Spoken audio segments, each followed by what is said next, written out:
Hello guys, কেমন আছো সবাই? আশা করি সকলে খুবই ভালো আছো। তো আজকে আমরা একটা south Korean cinema 200 pound beauty সম্পর্কে জানবো। তাহলে চলো এবারে আমরা মূল ভিডিওতে চলে যাই। তো সিনেমার শুরুতে আমরা একটি মোটা মেয়েকে দেখি যার নাম হচ্ছে হান্না, আর তার ওজন ছিল প্রায় 200 পাউন্ডের মতো এবং সে পেশায় একজন প্লেব্যাক সিঙ্গার ছিল। এরই মাঝে সে আবার সাংজুন নামের একটি ছেলেকে লাইক করত, যে ছিল আবার হান্না যে স্টুডিওতে গান গাইতো সেখানকার পরিচালক। এখানে এই মেয়েটির নাম হচ্ছে আহামি, সেও একজন সিঙ্গার, কিন্তু তার ভয়েসের থেকে হান্নার ভয়েস সবাই লাইক করতো, যার কারণে স্টেজে আহামি ডান্সের পাশাপাশি গান গাইতো। না আমি ভুল বললাম, গান গায় শুধু হান্না এবং আহামি শুধু ঠোঁট মেলাতো, আর এভাবেই তাদের প্রতিটি মিউজিক চরম হিট হতো। কিন্তু আমরা যেমন জানি হান্না সাংজুনকে লাইক করতো, তাই সে গানের সাথে নিজেও ডান্স করতে থাকতো, মানে তার মধ্যে প্রেম জায়গা উঠছে আর কি। যার ফলে একদিন সে বেসমেন্ট ভেঙে নিচে পড়ে যায়। কারণটা তোমরা হয়তো অবশ্যই বুঝতে পারছো, যে তার ওজন তো প্রায় 200 পাউন্ডের মতো ছিল, আর এমন হাতির মতো চেহারা থাকলে তো কথাই নেই। যাই হোক, মিউজিকটি তখন চরম হিট হয়। এর ফলে সাংজুন খুশিতে হান্নাকে জড়িয়ে ধরে আর তার প্রশংসা করে, কিন্তু আহামির এতে প্রচুর হিংসা হতো, কারণ একেতে সেও সাংজুনকে লাইক করতো আর হান্নাকে অনেক ঘৃণা করত। পরে হান্না তার ফ্রেন্ডের সাথে একটি বারে বসেছিল, তখন তার ফ্রেন্ড জানায় পুরুষরা মূলত সুন্দরী এবং ছেলে মেয়েদেরকেই পছন্দ করে, আর তুমি তো পুরোই একটা রিজেক্ট মাল। কিন্তু এই কথায় হান্না প্রচুর কষ্ট পায়। এবার তার সাথে আমরা তার বয়ফ্রেন্ডকে দেখতে পাই, তো একটা কারণে তাদের মধ্যে একটা ঝামেলা তৈরি হয়। পরে হান্না জানতে পারে তার শখের বয়ফ্রেন্ড নাকি তার সাথে ব্রেকআপ করেছে। এতে সে অনেকটাই ভেঙে পড়ে, আর এই আবেগে সে একসাথে অনেকগুলো ঘুমের ট্যাবলেট খেয়ে ফেলে। পরে সবাই যখন তাকে অন্য বেডে নিতে যাবে, তো তারা কিছুতেই তাকে 1 ইঞ্চিও সরাইতে পারে না। এমনটা দেখে হান্না উঠে পড়ে আর নিজেই সরে যায়। এর সাথে আমরা বুঝতে পারি এই মাইয়ার এত সহজে আসলে কিচ্ছু হবে না। শালার এতগুলো ট্যাবলেট অন্য কেউ একসাথে খাইলে এতক্ষণে হয়তো কোমায় চলে যাইতো, আর এই সেমরি কিনা এখনো তার হুঁশে আছে। যাই হোক, এবার সে একটি ড্রেস দেখে খুবই পছন্দ করে, কিন্তু তার ফ্রেন্ড তাকে বুঝায় আরে এটা তোর জন্য না রে। এতে তার খুবই খারাপ লাগে, কারণ আমরা জানি তার এই চেহারায় এই ড্রেস কখনোই ফিট করবে না, এবং এই ড্রেসটাকে কিন্তু তোমাদের অবশ্যই মনে রাখতে হবে। এরপরে তারা দুজনে তাদের পেটের এক পাশে ট্যাটু এঁকে নেয়, আর এই নিয়ে তারা বেশ খুশি ছিল। পরের দিন তারা সবাই গানের প্র্যাকটিস করছিল। এই সময় হান্নার ভাবভঙ্গি দেখে সাংজুন বলে আরে নিজের মধ্যে একটু রোমান্টিক ভাব নিয়ে আসো, তাহলে আরো ভালো লাগবে। তাই সে সাংজুনকে দেখে দেখে নিজের মধ্যে রোমান্টিকতা নিয়ে আসে। পরে রাতে বাড়ি ফেরার পথে সাংজুন হান্নাকে দেখে লিফট দেয়, সাথে বলে তুমি ট্রাই করলে অবশ্যই স্লিম হতে পারবে, এটা আমি বিশ্বাস করি। এতে হান্না শুধু হাসে কিন্তু কিছু বলে না। সাংজুন জানায় কালকে আমার জন্মদিন উপলক্ষে পার্টি দিচ্ছি, মিস করো না কিন্তু, ঠিক আছে? পরে তাকে ড্রপ করে ফেরার পথে সাংজুন খেয়াল করে যে হান্না তার একটি ফাইল ছেড়ে গেছে, যেখানে কিনা সেই ট্যাটুটাও ছিল। তো গাইস, এটা কিন্তু আবার পরে কাজে লাগবে, তাই ব্যাপারটা অবশ্যই মনে রেখো। বাড়িতে হান্না কোন ড্রেস পরে পার্টিতে যাবে সেটা নিয়ে ভাবছে, আর তখন সেখানে তার ফ্রেন্ড চলে আসে একটি ড্রেস নিয়ে। তারা জানতে পারে যে এই ড্রেসটা নাকি সাংজুন পাঠিয়েছে, কিন্তু এটা সত্যি নাকি মিথ্যা সেটা আমরা আরো পরে জানতে পারবো। খুশিতে হান্না সেই ড্রেসটি পরে নেয় আর চলে আসে সেই পার্টিতে। তবে সেই ড্রেসের উপর সে অন্য একটি ড্রেস পরে আসে। সাংজুন তখন তাকে তার পাশে এসে বসতে বলে। এতে সে যখন টেবিলের পাশ দিয়ে যাচ্ছিল, এতে সেখানে থাকা সবাই প্রচুর বিরক্ত হয় তার উপর। একটু পর সাংজুনের ফ্রেন্ডের সাথে সাংজুন নিজেও জানায় হান্নাকে উপরের ড্রেসটা খুলতে, তাই এত ঠেলাঠেলির ভিড়ে অবশেষে সে খুলেই ফেলে। এখন তাকে দেখে সবাই পুরাই শকড হয়ে যায়, আর এর কারণটা তোমরা হয়তো অবশ্যই বুঝতে পারছো। এবার সেই সেম ড্রেস পরে আহামিও সেই পার্টিতে চলে আসে, আর এবার আমরা বুঝতে পারি হান্নার এই ড্রেসটা তবে সাংজুন নয় আহামি পাঠিয়েছিল, এবং সে নিজেও সেই ড্রেসটি পরে আসে যাতে হান্নার থেকে তাকে বেশি সুন্দর দেখায়। মানে আহামি এখানে হান্নাকে সবার সামনে ছোট করেছে আর কি। আর হান্না এটা বুঝতে পেরে উঠে যায় এবং লুকিয়ে কান্না করতে থাকে। সাথে সাংজুনও এটা বুঝতে পেরে আহামিকে অনেক বকা দেয়, যার ফলে আহামি এটা সহ্য করতে না পারে কান্না করে। এবার হান্না বুঝতে পারে সে অনেক মোটা ও দেখতে সুন্দর না হওয়ার জন্য তাকে তার ফ্রেন্ড সহ বাকি সবাই তাকে সবসময় উপহাস করে, যার কারণে সে ভেবে নেয় সে সবার থেকে দূরে চলে যাবে।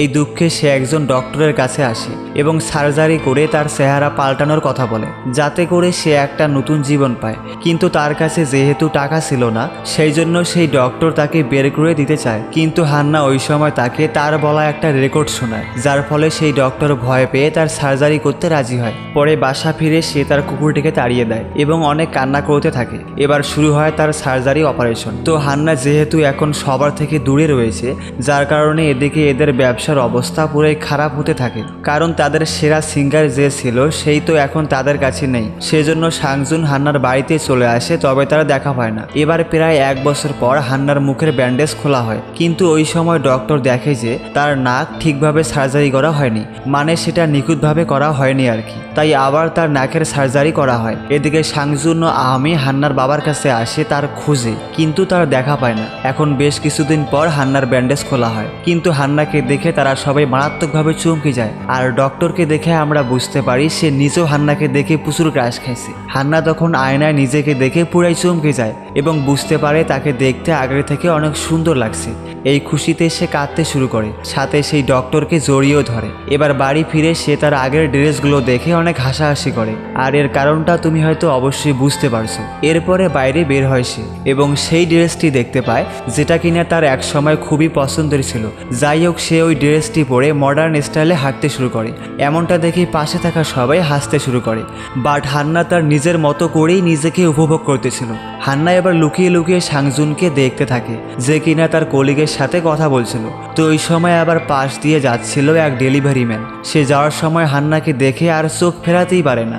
এর ফলে সে সামনের ব্যারিকেডে ধাক্কা খেয়ে পড়ে যায়। এমনটা দেখে হান্না তাকে হেল্প করতে যায়, আর তখনও সে হান্নাকেই দেখতে থাকে। ওই মুহূর্তে আবার সাংজুনও সেখানে চলে আসে, তাই নিজেকে লুকানোর জন্য সে তার টুপির বদলে সে হেলমেট পরে নেয়। এরকম দেখে সাংজুন অবাক হয়ে যায়। এবার সুযোগ বুঝে হান্না সেখান থেকে চলে যায়, আর এরা দুজন দাঁড়িয়ে থেকে তাকে দেখতেই থাকে। সাংজুনকে ফলো করতে করতে হান্না এখানেও চলে আসে। তখন সেখানের গাড়ি বিক্রেতা তার সাথে ভাব জমানোর ট্রাই করে, কিন্তু হান্না তখন শুধুমাত্র সাংজুনকেই দেখতে থাকে। এবার সে যখন চলে যাবে তখন সেই ব্যক্তি তাকে জানায়, তুমি দেখতে অপরূপ। এটা বলাতে আমাকে খারাপ ভাইবো না যেন, তুমি দেখতে আসলেই অনেক সুন্দর। এই কথা শুনে হান্না খুশিতে কেঁদেই ফেলে, যার কারণে সে এরপরে গাড়ি নিয়ে লং ড্রাইভে বের হয়। এবং সে আজকে অনেক খুশি ছিল, কারণ সে দেখতে আগের থেকে অনেক সুন্দর ও স্লিম হয়েছে। এবার খুশির ঠেলায় সে তার গাড়ি অন্য একটি গাড়িতে লাগিয়ে দেয়, যার কারণে সেই ব্যক্তি তাকে অনেক বকা দেয়। আর হান্না সেটা মুখ বুজে সহ্য করে নেয়। কিন্তু এবার যখন তার গাড়ির লাইসেন্স চেক করা হয় তখন সেখানে থাকা সবাই একেবারেই চমকে যায়, কারণ এই আইডি কার্ডে হান্নার আগের ছবি দেওয়া ছিল। এতে সন্দেহের বশে তাকে থানায় নিয়ে যাওয়া হয়। তখন সে তাদেরকে জানায় সে সার্জারি করার কারণে তার চেহারার পরিবর্তন হয়েছে। তখন সেখানে তার ফ্রেন্ড চলে আসে। এতে হান্না দারুণ খুশি হয়, তবে সে হান্নাকে চিনতেই পারে না। হান্না এতে ব্যাপক রেগে যায় এবং তার ফ্রেন্ড অন্য একটি মেয়েকে হান্না মনে করতেছে। এই সময় আমাদের হান্না তাকে নিয়ে গিয়ে সেই ট্যাটুটা দেখায়, যেটা তাদের দুজনের সেম জায়গায় লাগানো হয়েছিল। আর তখন তার ফ্রেন্ড বুঝতে পারে এটাই তবে তার বেস্ট ফ্রেন্ড হান্না। তাই খুশিতে দুজন দুজনকে জড়িয়ে ধরে। এবার তারা দুজনেই বসে কথা বলছে। তার ফ্রেন্ড তাকে জানায় তারা তোমায় অনেক খুঁজেছে কিন্তু পায়নি। তারা এখন তোমার মতো একজনকে বাছাই করছে যাতে তোমার মতো করে গাইতে পারে। আর হান্না তখন বলে আমি সেই একজন হতে চাই। তখন তার ফ্রেন্ড বলে আরে পাগল নাকি, ওরা তোমায় চিনে ফেলবে। এতে হান্না বলে যেখানে তুমিও আমাকে চিনতে পারোনি তাহলে ওরা কিভাবে আমাকে চিনবে বলো। তো এদিকে দেখা যায় যে হান্নার মতো একজন ভালো সিঙ্গারের খুঁজে তারা সবাই উঠে পড়ে লেগেছে। হান্নার মতো তারা কাউকেই খুঁজে পায় না। এবার হান্নার ফ্রেন্ড হান্নার কথা গিয়ে তাদেরকে জানায়, মানে হান্নার নাম পরিচয় সম্পূর্ণ ভিন্ন থাকে। এখানে হান্নার নাম দেয়া হয় জেনি। তখন এই প্রস্তাবে সাংজুন রাজি হয় আর তাকে ভিতরে পাঠাতে বলে। তাই হান্না তখন ভিতরে চলে আসে, তবে নিজেকে একটু আড়াল করে করে, মানে যাতে কেউ তাকে সেভাবে চিনতে না পারে সেজন্য আর কি। সেখানে সে তার মুখটা একটু অন্যদিক করে রাখে।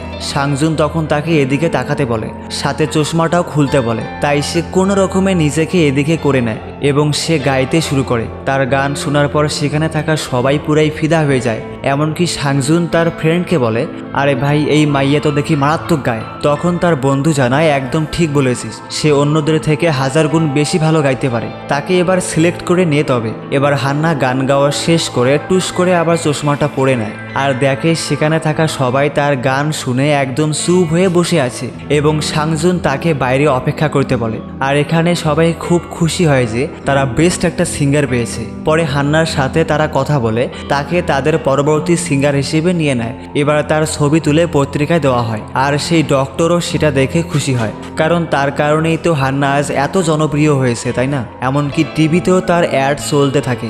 আর এরপরে একদিন সাংজুন জেনিকে হান্নার আগের ভিডিওগুলো দেখায়, এর সাথে তার অনেক সুনাম করে। তো এই সময় জেনি সাংজুনের পেট থেকে আরও কথা বের করার চেষ্টা করে এবং হান্না সম্পর্কে বাজে কথা বলতে থাকে। আর এই সময় সাংজুন প্রচুর রেগে যায় আর বলে, তুমি যা কিছুই করো না কেন, হান্নার মতো তুমি কখনোই হতে পারবে না। তো এইসব শুনে জেনি বুঝতে পারে যে সাংজুন আসলেই তাকে মানে আমাদের হান্নাকেও অনেক ভরসা করত এবং এই খুশিতে সে কান্নাই করে ফেলে। আর সাংজুন এমনটা দেখে অবাক হয়। এরপরে জেনি তার ফ্রেন্ডের সাথে কথা বলার পর সে ডিরেক্ট চলে আসে সাংজুনের বাসায়। সেখানে গিয়ে সে বলে, ওই ভিডিওটার সম্পর্কে আমি আরও জানতে চাই। আর তাই তারা দুজনে হান্নার ব্যাপারে কথা বলতে থাকে। একটু পর সে হঠাৎ করে তার কুকুরটিকে দেখতে পায় আর সে দৌড়ে তার কাছে চলে আসে।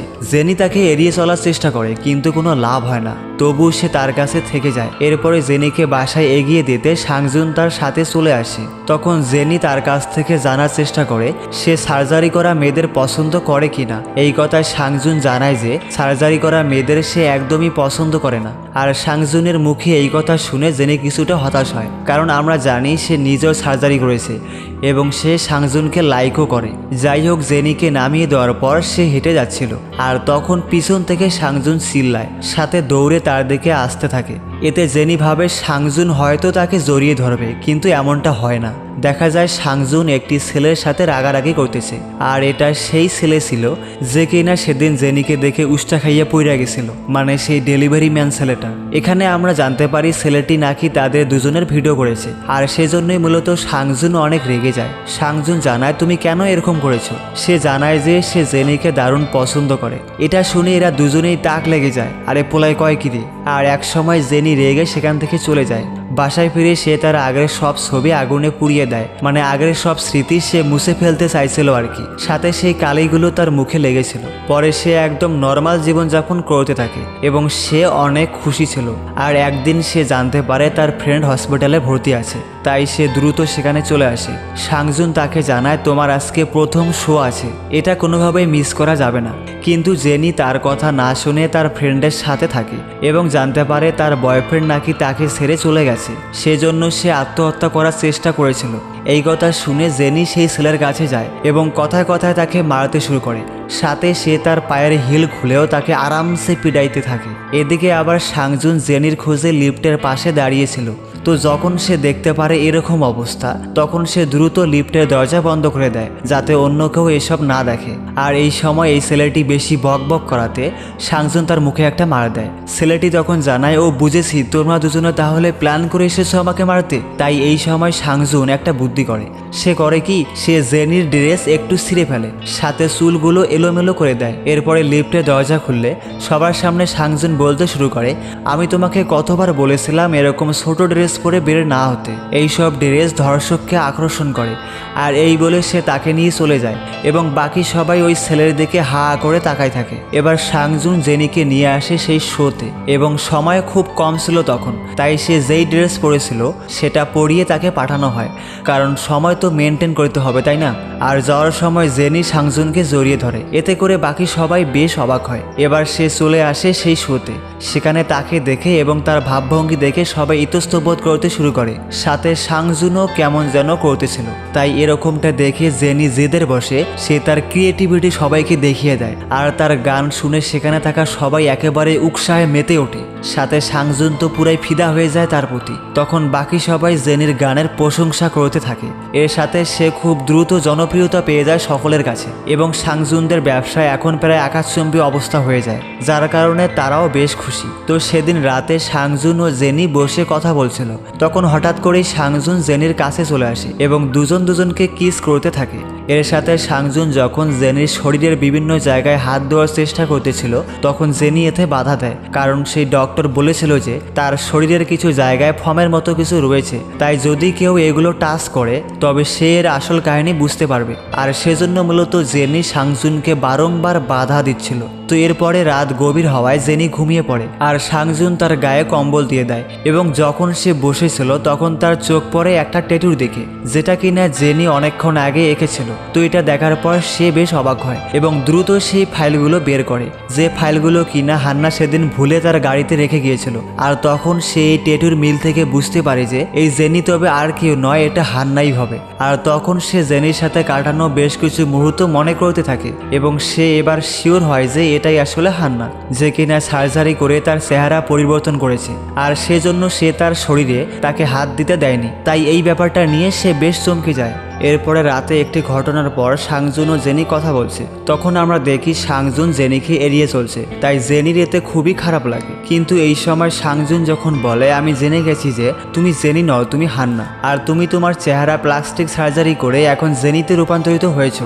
এই কথা শুনে জেনি তো পুরাই অবাক হয়ে যায়। তবে এটা শুনে তার ভালোই লাগে যে তার সবচেয়ে প্রিয় মানুষটি তার আসল পরিচয় জানতে পেরেছে এবং এখন এই পর্যায়ে সাংজুন জেনিকে অবহেলা করতে দেখে জেনির খুবই খারাপ লাগে। তাই সে রেগে তার যত পোস্টার ছিল সব ছিঁড়ে ফেলে আর বলে আমি আগের মতোই ঠিক আছি, আমি আর নতুন করে আমার নাম অর্জন করতে চাই না। এবং কাঁদতে কাঁদতে বলে আমি আসলে অনেক বোকা আর বোকার মতো তোমায় ভালোবেসে গেছি। তো আমরা বুঝতে পারি জেনি আজ একেবারেই ভেঙে পড়েছে, কারণ তার প্রিয় মানুষটি আজকে তাকে অবহেলা করতেছে। তাই সে রেগে সেখান থেকে চলে যায় এবং সাংজুন এতে কিছুই বলে না।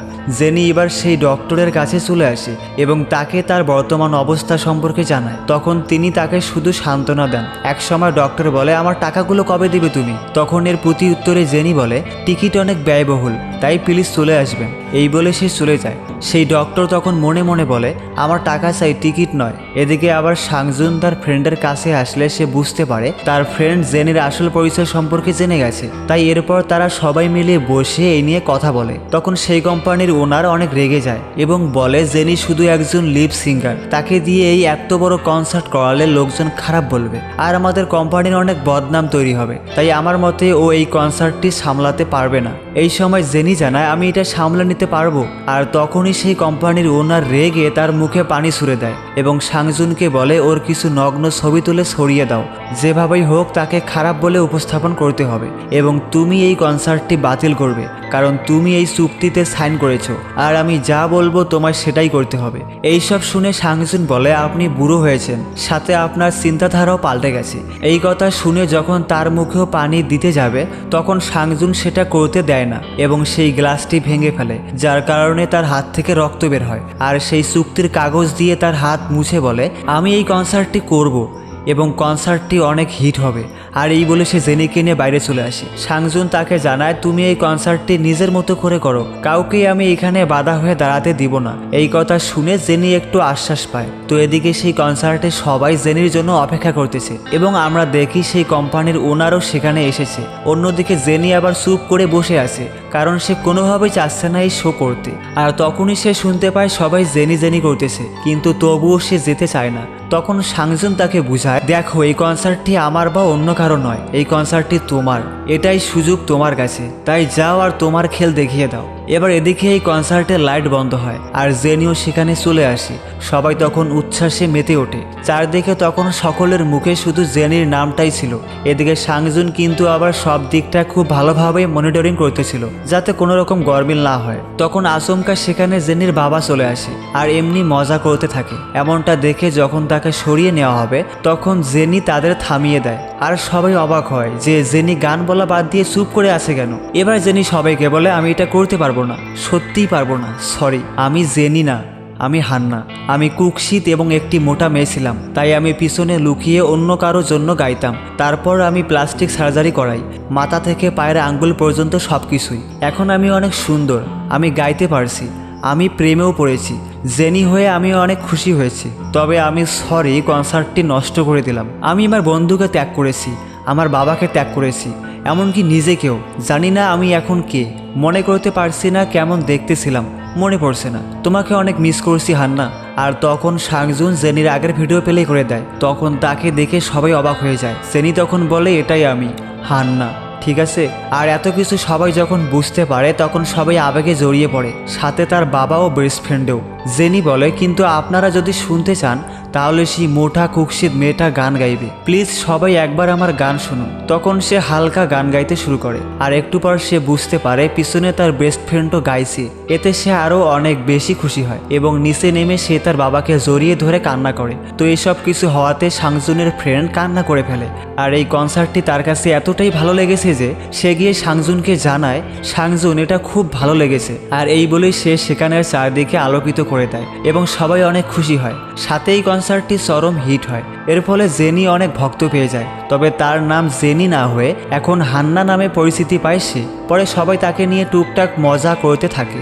এটা দেখে সে একটু রেগে যায় আর কি। পরে এক সময় আমরা বুঝতে পারি সাংজুন হান্নাকে একটু একটু লাইক করতে শুরু করেছে। তো বেশ কিছুদিন পর দেখা যায় সেই ডক্টর এখন ব্যাপক জনপ্রিয় হয়েছে। তখন সেখানে আমরা হান্নার বেস্ট ফ্রেন্ডকেও দেখি। সে তার সম্পূর্ণ শরীর সার্জারি করতে চায়। এই শুনে সেই ডক্টর অবাক হয়। আর এর সাথেই শেষ হয় এই অসাধারণ সিনেমাটি। যাই হোক, সিনেমাটি তোমার কাছে কেমন লেগেছে, সাথে এক্সপ্লেনেশন কেমন হয়েছে তা তো অবশ্যই জানাবে। সকলে ভালো থাকবে, সুস্থ থাকবে, আর পারলে একটা সাবস্ক্রাইব করে দিও। টাটা।